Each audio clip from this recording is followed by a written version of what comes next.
പെരുമ്പാവൂരിൽ ലക്ഷങ്ങളുടെ നിരോധിത പുകയില ഉൽപ്പന്നങ്ങൾ പിടികൂടി. 2 ഇതര സംസ്ഥാന തൊഴിലാളികളാണ് കസ്റ്റഡിയിലുള്ളത്. പരിശോധന തുടരുകയാണ്. വിശദാംശങ്ങളിലേക്ക് വരാം. സിജോ വി ജോൺ ചേരുന്നു. സിജോ, വിശദാംശം എന്താണ്? നിഷാദ്, നമ്മളേറെ ആശങ്കപ്പെടുത്തുന്നതും ഞെട്ടിക്കുന്നതുമായ ദൃശ്യങ്ങളാണ് നമുക്ക് ഇതിൽ കാണാൻ പറ്റുന്നത്. കാരണം ഒരു ഗോഡൌൺ നിറയെ നിരോധിത പുകയില വസ്തുക്കളുടെ ഒരു കൂമ്പാരം തന്നെയാണുള്ളത്.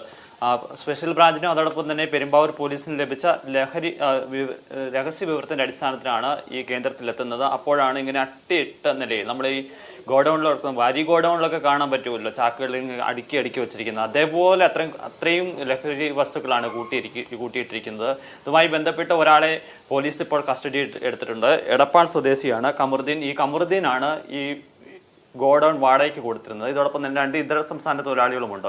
വിദേശ രാജ്യങ്ങളിൽ നിന്നുള്ള ലഹരി ഈ പുകയില വസ്തുക്കളുണ്ട്, സിഗരറ്റുകളുണ്ട്. അതോടൊപ്പം തന്നെ കേന്ദ്രഭരണ പ്രദേശങ്ങളിലൊക്കെ മാത്രം വിൽക്കാൻ പറ്റുന്ന പുകയിലുണ്ട്. അതോടൊപ്പം തന്നെ നിരോധിത പുകയില വസ്തുക്കളുണ്ട്, ഹാൻസ്, പാൻ പരാഗ്. അതിൻ്റെ ഒരു കൂട്ടമാണ് ഇവിടെ ഉള്ളത്. ഇത് ഏതെല്ലാം സ്ഥലങ്ങളിലാണ് വിൽപ്പന നടത്തിയിരുന്നതെന്നും എങ്ങോട്ടൊക്കെയാണ് ഇത് കൊണ്ടുവരുന്നുള്ള കൃത്യമായി ഇപ്പോൾ പോലീസ് പരിശോധന നടത്തുകയാണ്. കസ്റ്റഡിയിലുള്ള ആളുകളെ ഇതുമായി ബന്ധപ്പെട്ട് ചോദ്യം ചെയ്തു വരികയാണ്. എന്തായാലും